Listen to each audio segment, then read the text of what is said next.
Hello, everyone. Welcome to our fourth and final of this little session of our Thinking Forward panels. Woo-hoo. My name is Riel Reddick Stevens.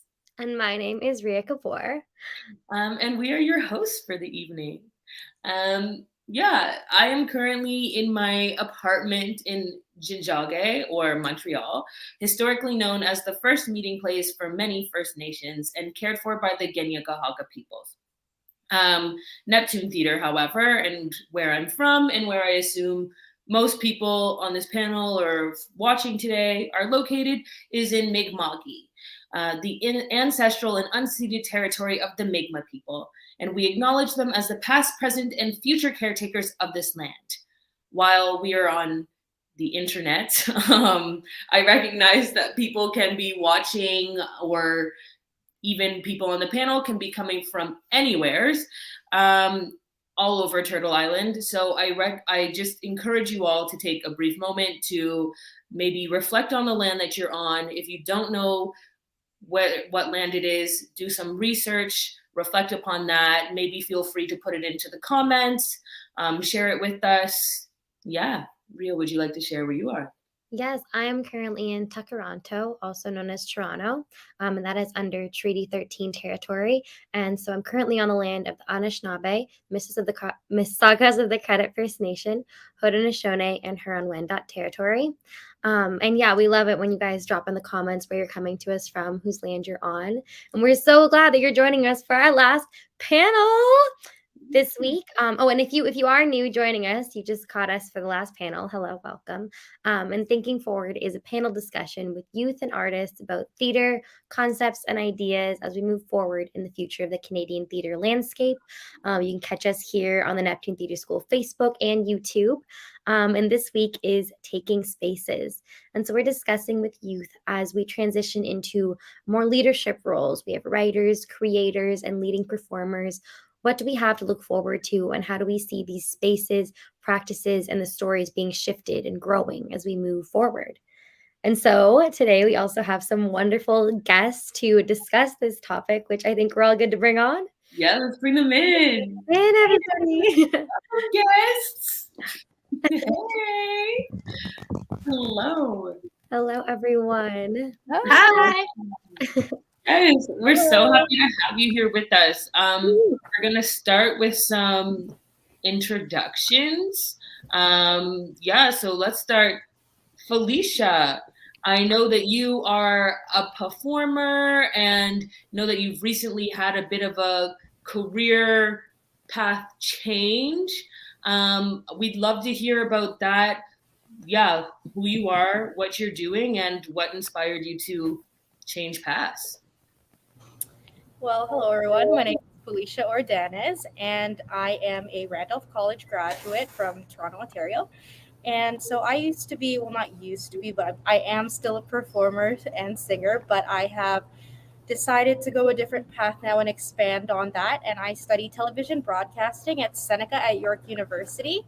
So what inspired me to do that was, aside from being a performer, I really wanted to start creating work for the people I work with. As a person of color and as a minority, there's a lot of stories that I believe should be told. So me branching out into the film industry gives me the chance not only to be on camera, but also be behind the camera and give other people opportunities and create work for people. So that's a little bit of history behind me. Thank you so much for sharing. That's awesome. Can't wait to get more into that later. Yes. Mari, I know that you recently just came back from Scotland, and you're working on some really exciting projects. Yeah. Feel free to introduce yourself and share those with us. Absolutely. Well, my name's Mari. I also went to Randolph College with Felicia and Riel, where we studied musical theater. And I wanted to continue my studies once I was finished at Randolph. So I auditioned for the Royal Conservatoire of Scotland and ended up doing my master's in musical theater there. And I just got back in September. So now I'm back. I'm in Toronto. And while I was at RCS, we did a lot of work with writing our own stuff, directing our own stuff, and I kind of unlocked this new side of the industry that I was really interested in and really intrigued by. I took a new musical development course, and a group of us created a new musical. We were tasked with the task of creating a musical with a pre-existing story and pre-existing music. So we decided to make a show about 6 of the women in the Manson family cult. So our story kind of revolves around these women and who they were before they met Charles Manson and before they became these infamous sort of figures in the media. And the music we decided to use was music of Stevie Nicks and Fleetwood Mac. So it's been really, really awesome, really exciting to kind of reimagine that story and that music together. And it was really great doing the workshop during school, but we wanted to continue doing it. So we've actually continued working on it, rewrote it, added some new stuff, and we're bringing it to the Edinburgh Fringe Festival this summer. So that is really, really exciting. And I've kind of taken more of a creative aspect of it as opposed to performing. So it's been a bit of a shift to be on the other side of the table, but it's really awesome. I've learned so much about what goes into the industry besides just performing. And yeah, so that's pretty much what I'm up to. I'm so excited to talk a bit more about all of these things. And I can't wait to hear from everybody else. Thank you. That's awesome. I'm so excited for the discussion already. Yeah. We also have Hannah. We know that you are in Little Women at YPCO. Yes, I am. Yes, a bunch of discussions during the pandemic as well. Can you fill us in on some of the stuff you've been up to? Of course. So I'm Hannah Stillwell. Like it was mentioned, I'm doing Neptune's Little Woman with the YPCO company, and I'm very, very excited for that. And I've just kind of participated in other activities with YPCO, such as their writing rooms, a lot of March break camps, and their YPCO musical theater boot camps. So those have been a lot of fun.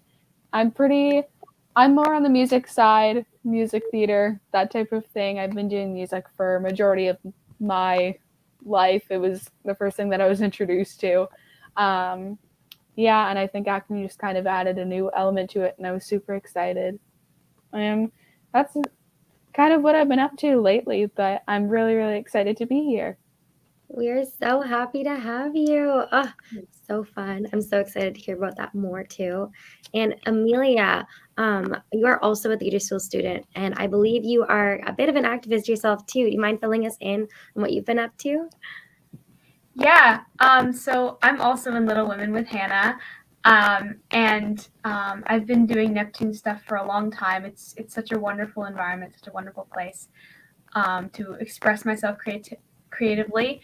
And I do a lot of activism outside of the theater world, especially climate activism, with organizing school strikes and letter writing campaigns. Yeah, and I'm really passionate about theater and all things creative, but and also, of course, the wider world and big issues and stuff. Absolutely. Take those spaces for sure in all aspects. Yes. Yeah, thank you for all the introductions. I do have a general question just to get started. Felicia sort of answered this already, but anyone feel free to jump in. I'm curious. It seems like a lot of people here are coming from a performance background and are now branching into, like myself, are branching into other ways of creating. And so I guess I'm curious, what inspired you to create your own work or like take action in theater, but also, in activism, things like that? What is inspiring you to branch out? I think for me, what inspires me are all of the new stories that are kind of coming out of the work, especially in Canadian theater. I think there's a lot of new theater that's coming out, and stories that haven't been told yet that are finally getting the chance to be told and to be heard on a larger platform. And what inspired me to start on the other side of performance, I think, was just, I thought for a while that I kind of needed a background in like writing or directing or any of those things. And I realized through my last program that I don't need to take a course or have somebody hold my hand and say, okay, this is how you do it. You kind of just have to take it upon yourself. And once I kind of unlocked that door, I was really inspired by all of the things that I could create in the future, and just allowing myself to kind of be out there and to create the things that I want to create, things that I want to see, help people create the things that they want to see. And I think we're kind of taking a step forward in that direction with Canadian theater, and it's really awesome to be a part of. I agree. I think, like I've always been someone who wrote a lot and told stories a lot, and so when I started learning about climate change and I started wanting to participate in climate activism, my creative outlets like theater and writing became a way of doing that. And so I think that by telling stories on stage and in any other way, we can really make a change. And I think that's one of the important ways of making a change that a lot of people ignore. But I think because theater and other types of creativity, they tap into your emotions, and I think that's really important when we're trying to create lasting change. Yeah. Yeah. Oh, sorry, Go Felicia. ahead. No, it's okay. Go ahead, Hannah. I was going to say, I personally find, for me, kind of like I said, I have a music background, so I take music as a way to be my creative outlet. And that for me, and what Amelia does, I advocate a lot for mental health and wellness of people in different especially in our theater environment. Yeah, so I think I always use music as an outlet of creating and showing people how I'm expressing myself and what I'm feeling that day. So I think that as we go into the future, we just see these different outlets, like Amelia does, like climate activism and that type of thing. So it's really cool to see the development of different ways to express ourselves.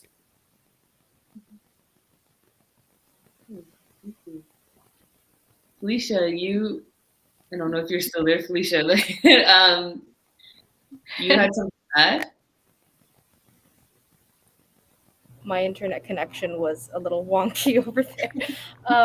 I just wanted to say, to add on to what Mari said about writing and just branching out. I remember when, for a little background, Riel, Mari, and I went to Randall, for anyone who's watching, and Mari and I created a musical back in the day called Throwback. And before I was entering my program at Seneca, I remembered how much fun it was to do that, how much fun it was to workshop, but I also felt like there were certain things that I needed to learn in order to put productions like that out there. So by me branching out into film, not only does that help me on the film side, but that helps me with editing, producing, directing. And I feel like theater really needs that recognition. And by learning more of that, I'm helping, my fellow peers and everyone else that I've worked with to have that opportunity one day and to get more of a broad perspective. That's awesome. When you guys are Guys, that always sneaks up on me. Like gendered language somehow just wanders into my vocabulary.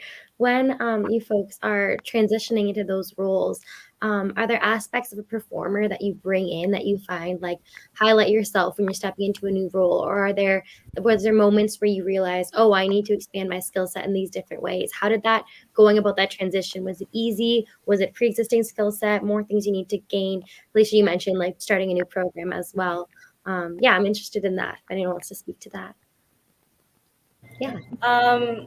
Going into the program, like television broadcasting, it was absolutely terrifying because it's a whole different thing. I'm so sorry. Someone else has to speak because I have to help someone out. If anyone doesn't know, I'm at work right now. She's a multitasker. Yes, Felicia. I'll go. Yeah. Kind of like I said, transitioning, I remember because I was predominantly doing music and transitioning into theater and getting into the acting side of that, I think, and it's still kind of like everyone needs to work on different things and we all have our like really strong skill set and we all have something that we need to work on. So definitely working on my acting. Like predominantly that's what I usually work on, but I think I bring, because I've done a lot of choirs, so picking up stuff is pretty easy for me and picking up parts. So I think bringing my acting through my music and then trying to carry that on into just performing with no music. I think that's how I kind of carried that skill set and try and transition it over. But yeah, definitely it has been a lot of work trying to work on my acting and transitioning from just doing music to music theater. Yeah, Mara said something earlier about like when you go into doing a new thing and it like no like you don't have to have someone holding your hand and telling you the whole way. You can just like start learning. And I come from a more acting background, so similar to Hannah, I've learned how to then transition that into a more singing thing. And I also feel like the skills that I've learned by doing theater and just like being a performer in general have really translated into other parts of my life in amazing ways, like especially activism, speeches for one thing, which I find I really enjoy doing speeches because I have, and I'm not afraid of it because I have a theater background and because I've been doing Neptune camps for so long that have given me the confidence to just stand up and say what I want to say and be loud and be bold about it. So I think that the things that you learn in theater are very applicable to other parts of your life. And yeah. Can confirm I've seen Amelia do speeches at like rallies. She's really good. It's pretty impressive. And I always feel very inspired. And I'm kind of like, I know her. Thank She's you. in the show with me. That's awesome. I guess for me, I noticed, so I took a writing course a few months ago, and I was kind of struggling because my teacher, we were really trying to focus on writing from a plot perspective.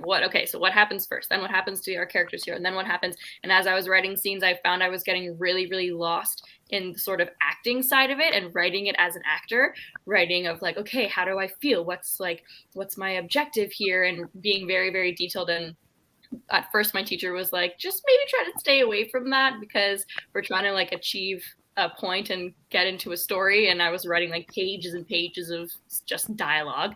But as I kind of honed in on the craft a little bit more, I understood that was actually a benefit to my writing and really helped me kind of understand writing a bit more. I thought I was kind of doing it wrong in the beginning, but I just realized that my techniques would be different from another person's techniques because I have acting training and I'm thinking about objectives and tactics and beats and intentions and all of those things that somebody who doesn't have that training wouldn't be thinking of.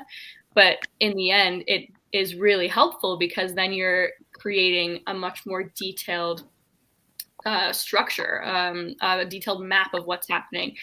So I found that was actually like a backwards way of kind of helping me figure out characters as a writer. I just kind of looked at it through the lens of an actor, and then you kind of have to balance it in the end. But it really did help me when I was starting to write, for sure. Yeah, I hear that, Mari. I compose music and things like that for musical theater. And yeah, I come from a performance background and I find it so helpful to be like to just know like yeah, to think about what is the character feeling, then I can translate that into the scoring and be like, okay, well the character's feeling sad, so it makes sense that an oboe would play here. Um, in this. I don't know why I said oboe because I create music digitally. Digital oboe.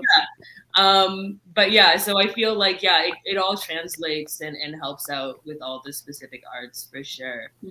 Felicia, do you want to wrap up what you were saying? Yes, no, basically Mari said everything that I wanted to Sorry, say. Alicia. It's so interesting to go in as a director or as a producer and having that mentality as an actor where you're thinking of all your beats and all these technicalities and having to in a way reverse that and apply that on paper in a more visual way. You also gain an appreciation as an actor and as a performer with being a director, a writer, and all these different things. You realize how you have to hone in and transition everything in all together to make it work. So it's absolutely a very technical and beautiful thing. Yeah, Yeah, they complement each other well, I think. exactly. Yeah. That's so interesting. It's so true. Like everything you're saying about like all the different aspects of performers and everything and the ways they fit in. It's so exciting to hear, as well as I'm thinking about everyone who's in these leadership spaces. It's very, very exciting. I'm curious. Yeah, we're talking about like work that I guess I have two questions, but I'll ask. Okay, yes. My first question is yeah, we've talked a bit about what got you into creating this work, all these things. I'm curious, what are you interested in this? What kind of stories do you want to share? Yeah, like more specific. I know we talked briefly about like, yeah, stories we want to hear or because you're, yeah, like a female or a person of color. But specifically, I'm interested in, yeah, what kind of stories? Felicia. So recently, I have been working on a television series that I eventually would love to do one day, inspired by the pandemic and my workplace. So I work in a rehab and nursing home, and I realized there are a lot of elderly actors out there who don't get work anymore because of ageism. So I've created this television series called 3 in 1, which follows three retired men who are now in a retirement community and are learning how to deal with being old and accepting that, but also trying to find their way through society. So a lot of stories I do want to tell, but that one in particular, because I mean, working in a nursing home, I see all of these people who are still people, but due to their age, they're forgotten by society and degraded down to just a number. So I think, having a platform for our elderly and to tell their stories at the age they are would be very different. And I think a story that a lot of people need to see because they are forgotten at the end of the day. I think that's really amazing. Awesome. Like I think I that's mentioned really before, like I think that storytelling, especially like film, TV, and theater, can really help bring depth and humanize people who have been for the longest time by our society like watered down and just and cast away and not seen as whole people. And I think like watching theater, watching shows and all these things and seeing these people represented, having full character arcs and is incredibly important. And I really think that that's something that'll make a lot of change in the world. So it's amazing what you're doing. Thank Yeah, you. that's awesome. Definitely. And I love like that. I feel like in theater too, you know what? Like being a performer and watching all these performances, I feel like we are more forgiving in a sense to older actors and actresses and singers. I feel like even though it's a small minority, we still represent them more than on film or TV. So yeah, definitely something that will be happening one day. could see the reaction. We're all like, we can't wait to see I want to it. see that. I know, that's so awesome. Every time I I'll see fund my it. grandfather, he asks me if there's any like roles out there that he can audition for. He's like, "Are you gonna put me in your show in the Fringe Festival?" I'm like, no. So he would love that. That's such a great idea. That just made me want to cry. That was so cute. Of Seriously. course, I'll add your grandpa in. Yes. Yeah, I love that. I find I went to go say film and art. It said fart. Theater and film. Yeah, they offer us a way into worlds that we wouldn't ordinarily be introduced to, which I think is such a beautiful thing. Yeah, because like you said, like we're able to see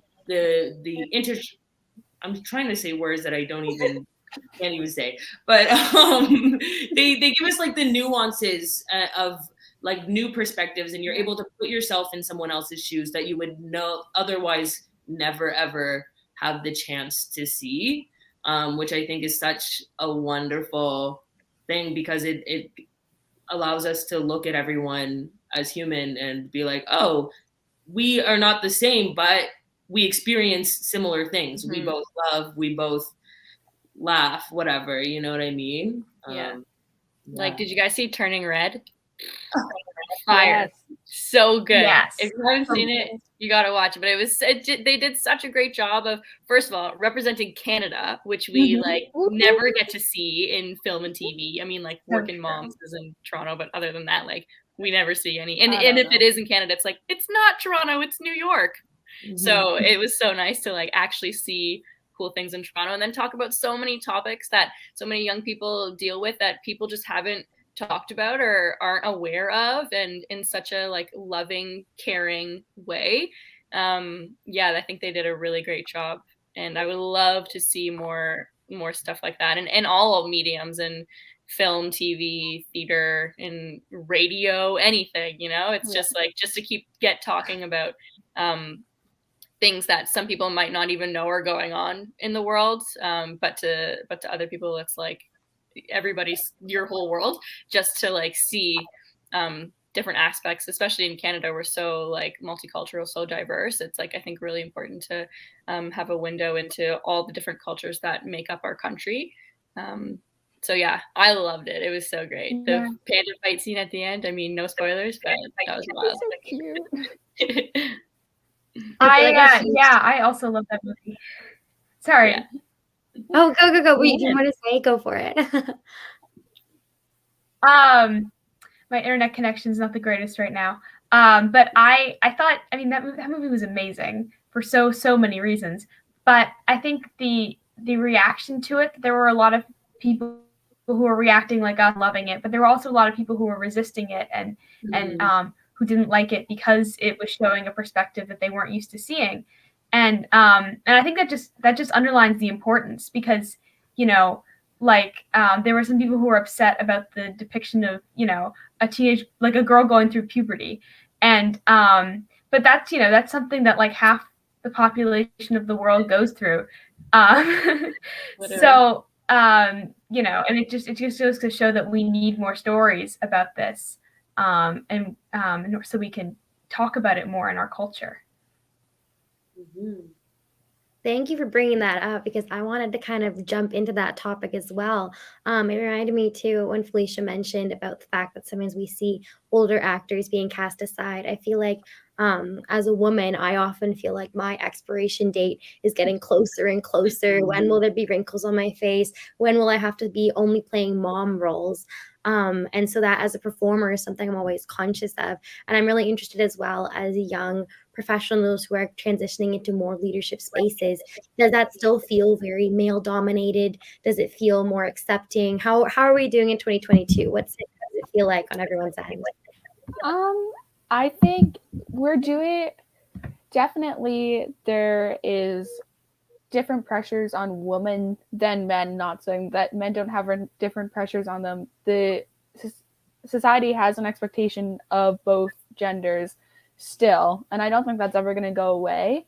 I know definitely at Neptune it's very welcoming, and we and Amelia can talk about this, like just in Little Women alone, like just the cast, we get along so well, and it feels very equal. Something that I always talk about is as we continue to grow and expand, people like myself need accommodations for school, for example, like taking some time when I'm getting a sensory overload or something, and I can take some time aside to get myself calmed down. So I think including people's adaptations, that's definitely something that I've thought more about, and I was very happy, especially when I was filling out one of the forms for Little Woman, saying, is there anything that we should know about, like anything we should know? I think it was like about your mental health or any accommodations you might need. And I was pretty happy to see that, because that's definitely something that can get put aside for people with disabilities, whether it be physical disabilities or neurological. But I was very, very happy to see that. And I think that should continue as we go forward, and it should continue in the professional world too, to make everyone have the best experience. Yeah, definitely an easy practice to I'm incorporate so that glad you brought that up. in the door. Yeah, go for it. Go for it. Yeah. I'm so glad you brought that up, Hannah, because I was also like so happy to see that, because I'm dyslexic, so I also filled out that section, and I think like making space for different brains and different different ways of existing in the theater world is so incredibly important, and I think Neptune's really doing an amazing job with that. I was so happy to see that section on the Little Women form, because like there's obviously I have more things to say about that, but maybe come back we to that. can talk about that later as it continues. It's definitely something I think Amelia and I are both very passionate about.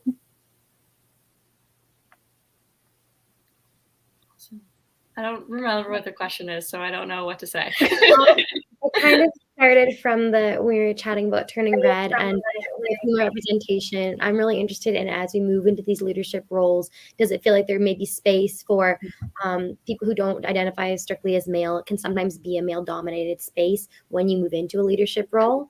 So just around that.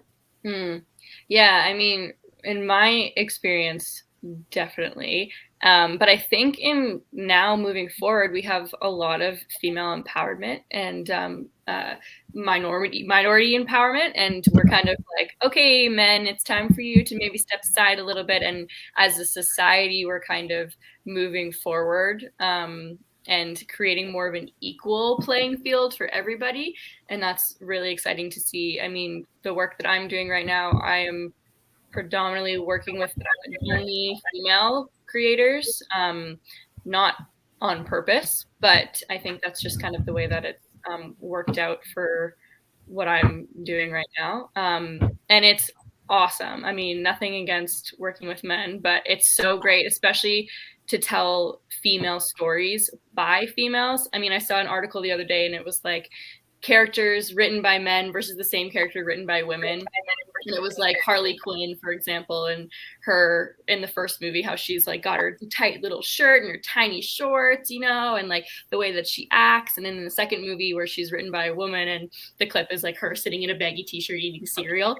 And it just makes such a difference when you have those like the different input, especially with writing female characters. It's important, I think, or characters of any gender, to have people who represent those characters have input, and because it's just, you can't really like write about that experience if you haven't had that experience, in my opinion. So I think we're definitely moving forward in that direction. And just, like I said earlier, just creating a wider space for everybody to create what they want to create and the characters that they want to see. And that's awesome. I love that. I saw that article. I'm like picturing it. I saw the article. Yeah. You just look at the picture comparison. You're like, yes, I can tell. Makes sense. Yeah. I'm gonna check out that article. I find yeah, it is really exciting because there is a lot of space being made, and it's really great. But I also am finding, as a person of color, there's still a lot of barriers that I'm facing. I yeah, I have been quite fortunate enough to make it into different rooms for different things, but it's like once I'm in the room, there's a lot of things that it feels like the leadership hasn't really thought about. They like it seems like we're really excited to have an opportunity to have a Black person in the room, but once we're there, they don't actually have the resources to help me the way that they're helping other people.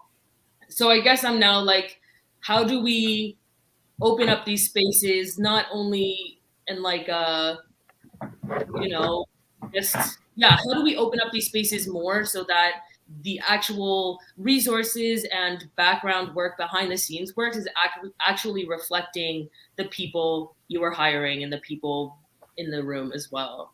I guess it's just something I'm curious about all the time. Is yeah, how do we open it up more? But it is great the work that's being done. Like, yeah. Felicia, did you have a hand? Yes, I did. To add on to what you're saying, I've definitely had many similar experiences or situations where my teachers, I mean, they mean no harm. I mean, they don't know a lot of certain stories. So sometimes I get a lot of questions where people are like, why won't you tell stories about, your experience as a person of color, as an Asian woman? And sometimes, I just think, why can't I just write stories for everyone? But Mhm. I feel like to pave that way where one day me telling my story is as normal, I have to tell these stories about my culture in order to pave that way to normalcy, unfortunately. And I think it's a lot of education that we have to unfortunately, well, not unfortunately, but have to tell people and tell our stories more, and if that makes any sense of what I'm saying. But like, I think you and I, Real, have had the conversation before where it feels like we always have to be louder in the room sometimes, or take up more space and not be afraid of it to tell these stories. So yeah. That's an amazing point. Um, I have another question. Oh yeah, does someone have a hand or no? I was fixing my hair. Did you get to see? It All done. must have been hair. Okay, I do have a question then. Is there any work being done currently, either like both in Canadian theater or worldwide, internationally, any work either specific, yeah, like shows, movies, music, or specific artists that you're looking to and you're like, that I want, like, yeah, that you feel is doing work that you want to emulate or that is pushing stories forward. If that makes, is that clear? Oh yeah. I guess I can start. Definitely, someone that I know. Was an actor on Broadway. His name is Mickey Rowe, and he was in. I can never remember if it's a musical. I'm pretty sure it's a show, but he was in The Curious Incident of the Dog in the Nighttime, and the main character Christopher is portrayed as autistic. And I was very happy because I'm on the spectrum, and I'm part of the autism community. And I think me and a lot of other artists were happy to see that Mickey Rowe himself is autistic, and he is playing an autistic character.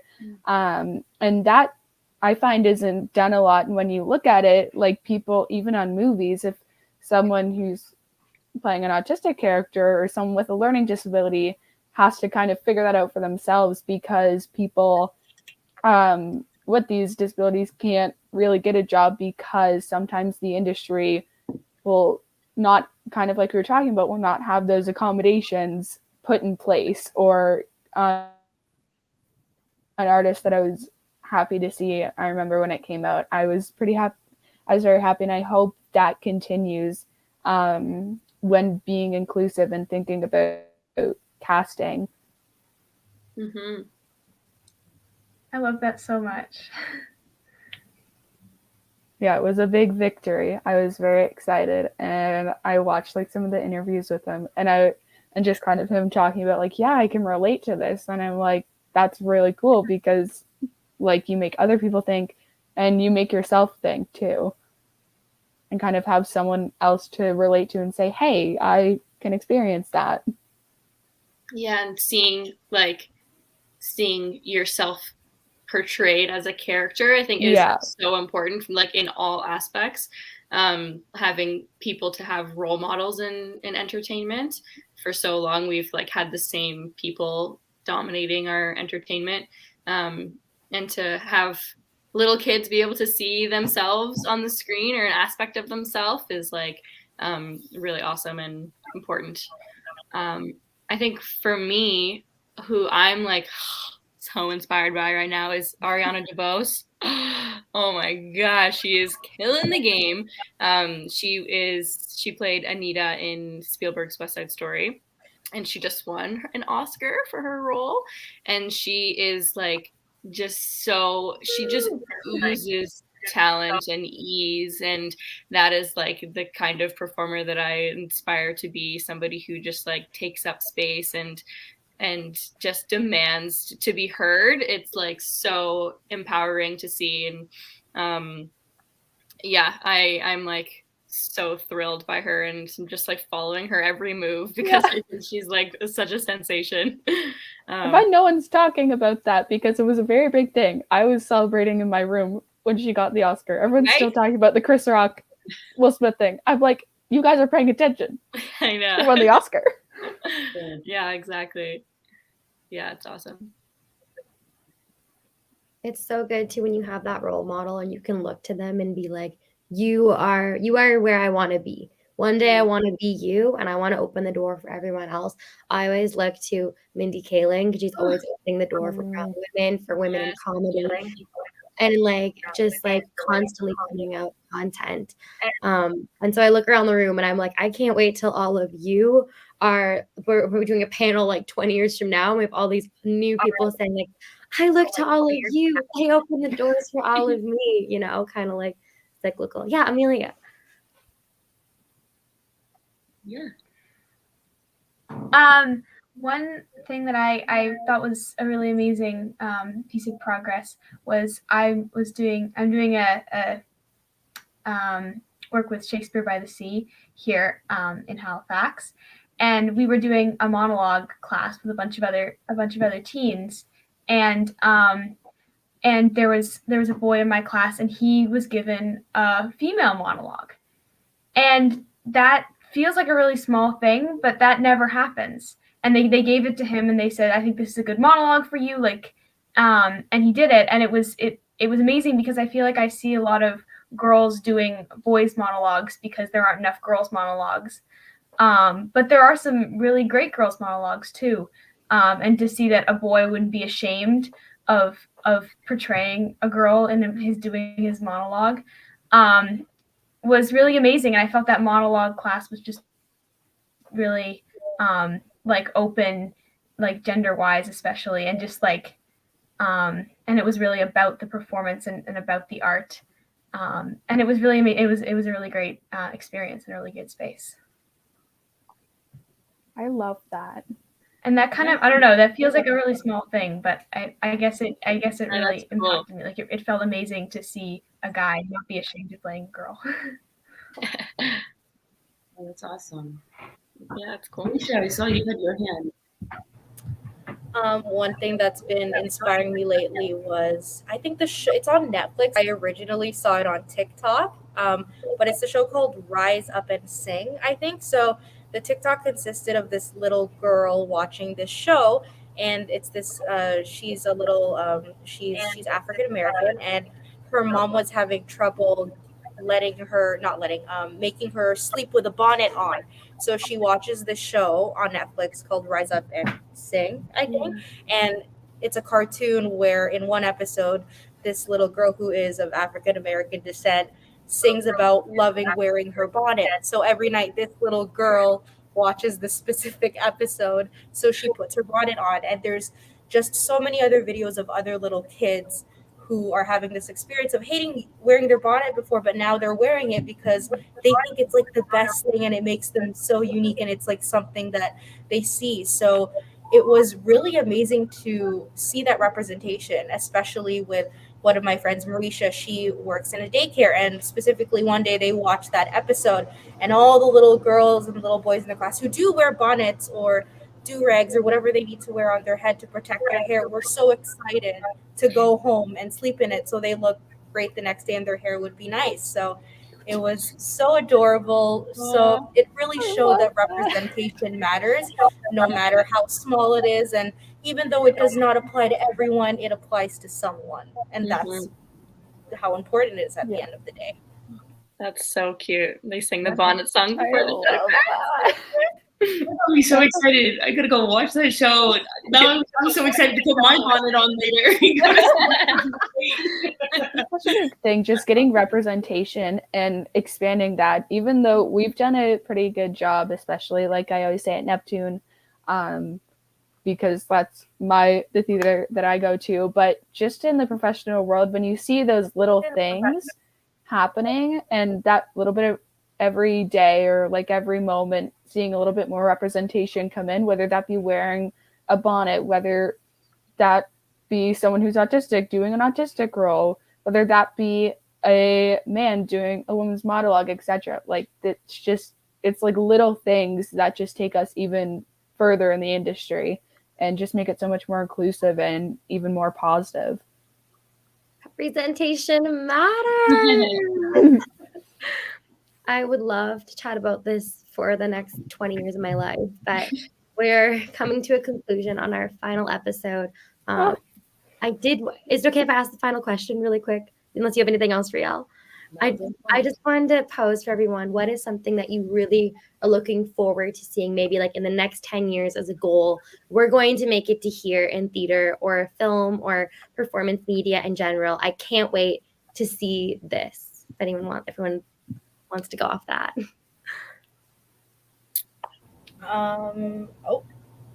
Mari, did you want to go? Nope, you go. I was thinking. Okay. You know what? Having done musical theater and working in film and TV now, I think moving forward, I would really love to see Canadian content in general, theater, film, whatever it is, to be put in the forefront. And I know people are like, oh, it is in the forefront, but I'm like, no. I don't want anyone else getting credit for it, if you know what I'm saying. I want the content and the creations and the stories that Canadians say, it's so diverse and it's so different. And one day I hope we will get that recognition like Hollywood, or like have our own Netflix base here, like, something where Canadians are put on the forefront and, just the recognition we deserve. And we've deserved it this whole time since we've been making stuff. So, yeah.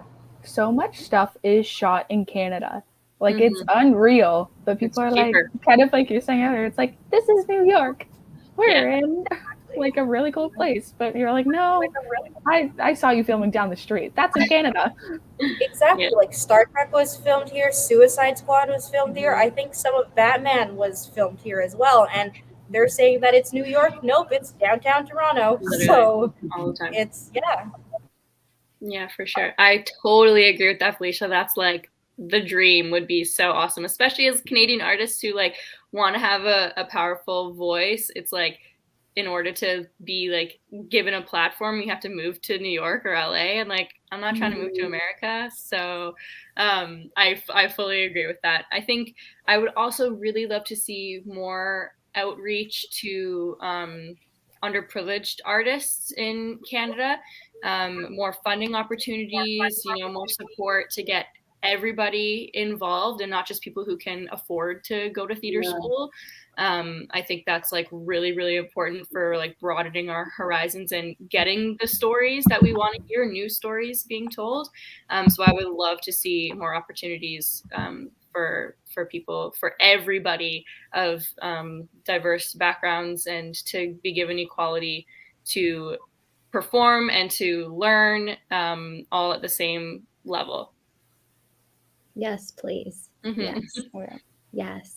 Yeah, 100%. I agree with the points made. I also think it would be amazing if the industry could get more sustainable, environmentally, because I want this industry to be around for forever, but I also want the planet to be around forever, and I think doing sustainable practices is really important to do it. I mean, the people in the theater industry are so creative, so innovative, and I totally think that we can do this. Be part of the change. All of those points we made are so good. Like, I love all of them. Agree with all of them. Like, I've kind of been touching on a lot of the broadcast, kind of being inclusive of the fact that some people need accommodations, and almost looking at mental health just as the same as physical health, sometimes maybe even a little bit more important. Like, a dancer whose arm is broken, in my opinion, is just the same as someone who's having a really hard time and can't perform up to their standard. And I feel like we don't take that as seriously. So just kind of becoming more inclusive, especially in focusing even more on mental health than I find, at least in my environment, mental health is a big focus, but the professional industry, making sure that mental health is really thought about, used to be more successful in that environment. You're here. Absolutely. I think, is it the time now that we must call it? Unless anyone has any last dying thoughts. No, I think we covered a lot of awesome stuff, and it was awesome to hear everybody's feedback and all the different perspectives.